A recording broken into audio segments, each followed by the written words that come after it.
Informasi dari RRI Manado, RRI Gorontalo, RRI Tahuna, dan RRI Talaut dalam Lintas Magota.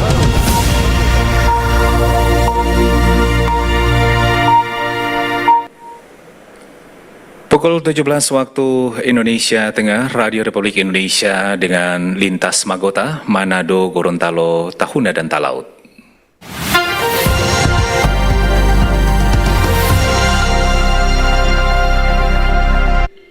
Selamat sore pendengar, dan kita berjumpa lagi dalam Lintas Magota untuk edisi hari ini Rabu 4 Februari 2026 bersama saya Michael Chia. Kami awali dengan informasi dari RRI Manado, adanya sejumlah dugaan kasus keracunan MBG di berbagai daerah, termasuk Sulawesi Utara, menjadi alarm keras bahwa perlu adanya atensi khusus terhadap standar dapur dan keamanan pangan MBG. Program makan bergizi gratis yang digagas pemerintah sebagai kebijakan strategis peningkatan kualitas gizi masyarakat, khususnya anak sekolah dan kelompok rentan, kini menghadapi ujian serius. Sejumlah kasus keracunan makanan yang terjadi di berbagai daerah, termasuk di Sulawesi Utara, menjadi alarm keras bahwa keberhasilan MBG tidak cukup hanya diukur dari ketersediaan makanan, tetapi juga dari ketatnya standar dapur dan keamanan pangan. Kondisi tersebut menegaskan pentingnya peran Satuan Pelayanan Pemenuhan Gizi atau SPPG sebagai ujung tombak pelaksanaan MBG. Higienitas, sanitasi, serta tata kelola dapur yang sesuai standar memiliki faktor krusial agar makanan yang disajikan benar-benar aman, sehat, dan layak dikonsumsi. Kepala Kantor Pelayanan Pemenuhan Gizi atau KPPG Manado Sulutgo, Billy Kere, menegaskan bahwa seluruh SPPG wajib mematuhi petunjuk teknis atau juknis yang telah ditetapkan oleh BGN Pusat. Kita punya juknis itu yang seperti yang sudah disampaikan, juknis 401.1 tentang pengelolaan tata kelola MBG ini. Jadi terkait indikator ini artinya dalam sisi bangunan dulu ya. Jadi dapur SPPG ini dibangun minimal itu luas bangun 300 sampai 400 meter persegi. Dan tentunya peralatan-peralatan yang nantinya ada di dalam itu harus sesuai dengan standar yang ada. Jadi baik itu peralatan makan, peralatan masak, itu sudah ada standar yang ditetapkan dalam juknis. Jadi ketika tidak memenuhi standar, otomatis kita tidak, dari pihak Badan Gizi Nasional tidak akan bulan pertama. Tapi itu dari pusat, itu dari pihak BGN Pusat akan mendalami dulu apa yang terjadi ketika hasilnya ini ya Pak, karena kita belum tahu hasilnya apa. Jadi untuk hasilnya ini kita harus menunggu dulu Pak, menunggu kepastian hasilnya bagaimana. Nanti tim pusat juga akan turun dari tim Biro Hukum dan Humas akan melakukan pendampingan terhadap kepala SPPG atau SPPG yang bersangkutan. Evaluasi ini dinilai sangat penting agar program makan bergizi gratis tidak justru menimbulkan dampak buruk bagi penerima manfaat. Dengan penguatan standar dapur dan pengawasan yang ketat, MBG dapat benar-benar menjadi solusi peningkatan gizi yang aman, berkelanjutan, dan terpercaya bagi masyarakat. Anugrah Pandey, RRI terus mengudara untuk Indonesia. Lintas Magota, Manado, Gorontalo, Tahuna, dan Talaut.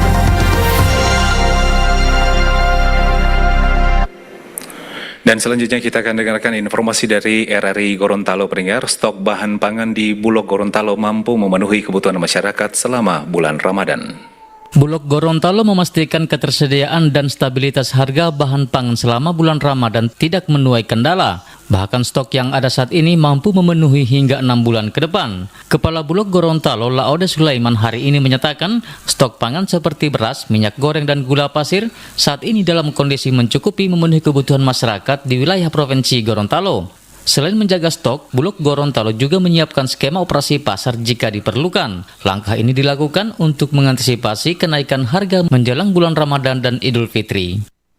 Ketersediaan bahan pangan di Bulog cabang Gorontalo sangat cukup, baik itu ketersediaan beras, kemudian minyak goreng, juga gula pasir.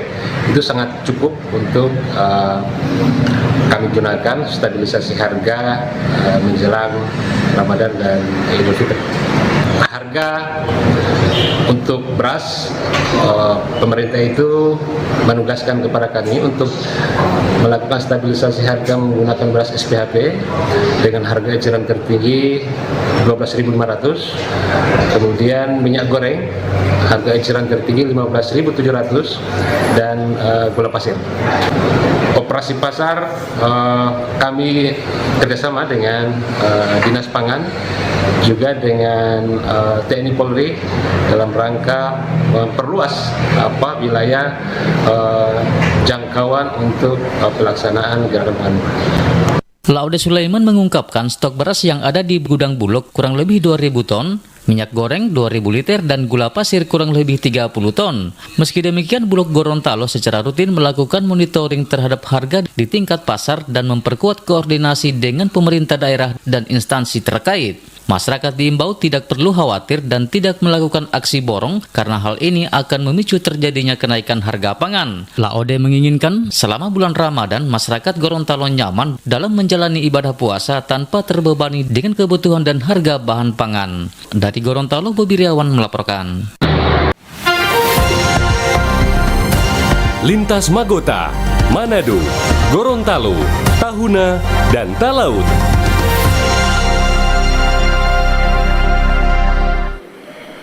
Dari Gorontalo kita akan dengarkan informasi selanjutnya dari RRI Tahuna. Pendengar, penamaan Gor Membara di Sangihe bakal meninggalkan masalah yang berkonsekuensi hukum. Perubahan nama fasilitas publik Gedung Olahraga Gor Membara di Kabupaten Kepulauan Sangihe bakal berkonsekuensi hukum. Hal itu dikatakan akademisi Profesor Frans Gruber Iyong kepada RRI terkait perubahan nama Gor Manente menjadi Gor Membara. Ia menjelaskan perubahan nama fasilitas publik harus memerlukan prosedur administrasi resmi dan keputusan kepala daerah. Dokumen perencanaan itu menjadi dasar pembangunan dan di sana mencantumkan dengan jelas nama daripada bangunan itu sendiri. Nah, ketika dia mengalami perubahan, maka kewajiban atau tugas pemerintah daerah adalah melakukan perubahan administrasi, yaitu dengan merubah nama tersebut dan harus ada surat keputusan yang dikeluarkan oleh pemerintah daerah. Itu akan menjadi dasar hukum terhadap perubahan nama tersebut. Kalau tidak, akan meninggalkan persoalan administrasi bahkan persoalan hukum di kemudian hari.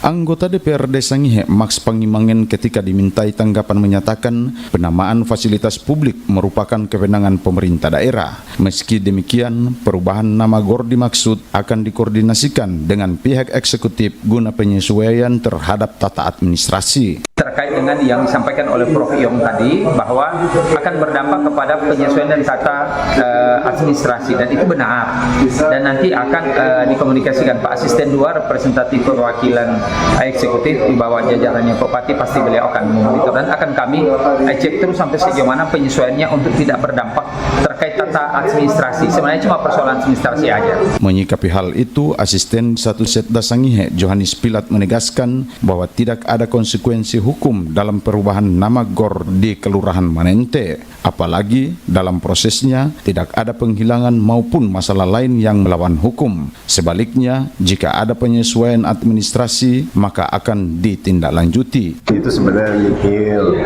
hanya memang untuk kebutuhan-kebutuhan administrasi ya akan kita pandang perlu disesuaikan, ya kita sesuaikan. Karena tidak ada hal yang perlu dikhawatirkan, ada penghilangan objek atau apa saja. Jadi ini kan hanya penamaan satu objek yang sudah bangunan akan dimanfaatkan, yang akan kita orientasikan pada langkah-langkah ke depan. Saat ini perubahan nama GOR Manente menjadi GOR Membara masih ramai diperbincangkan di tengah masyarakat Kabupaten Kepulauan Sangihe, baik secara langsung maupun di media sosial. Alfa Mauri melaporkan. Lintas Magota, Manado, Gorontalo, Tahuna, dan Talaut.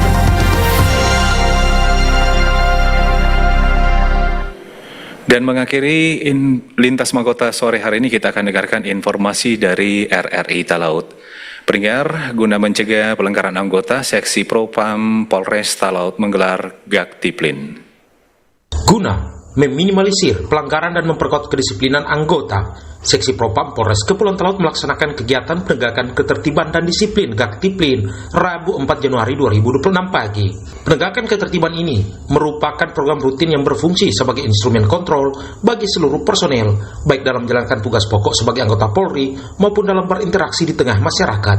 Kegiatan pemeriksaan dipimpin langsung Kasih Propam Polres Kepulauan Talaut Ibda Jerianto Samura bersama jajaran anggota Propam lainnya. Mewakili Kapolres Kepulauan Talaut AKBP Aris Lustionugroho, Kasih Propam menjelaskan bahwa Gaktiplin bertujuan untuk meningkatkan rasa tanggung jawab personil dalam pelayanan kepolisian.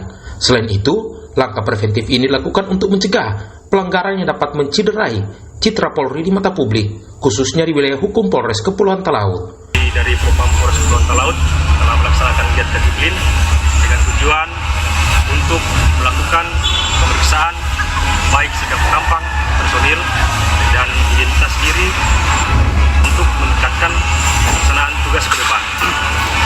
Supaya dalam pelaksanaan tugas ke depan Polri semakin baik dan lebih khusus buat Polres Kepulauan Talaut. Sasaran pemeriksaan meliputi aspek performa atau sikap tampang personil hingga kelengkapan administrasi perorangan. Petugas memeriksa identitas diri setiap anggota secara mendalam, mulai dari KTP, KTA, hingga surat-surat kendaraan seperti SIM dan STNK bagi personil yang memiliki kendaraan bermotor. Dalam rangkaian pemeriksaan tersebut, masih ditemukan beberapa personil yang melakukan pelanggaran ringan.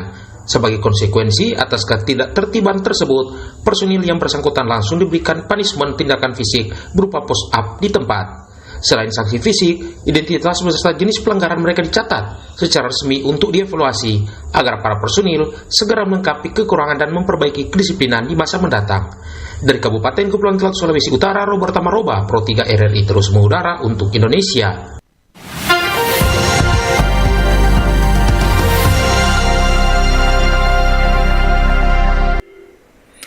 Dan sekian Lintas Mahkota, saya Michael Jia, selamat sore.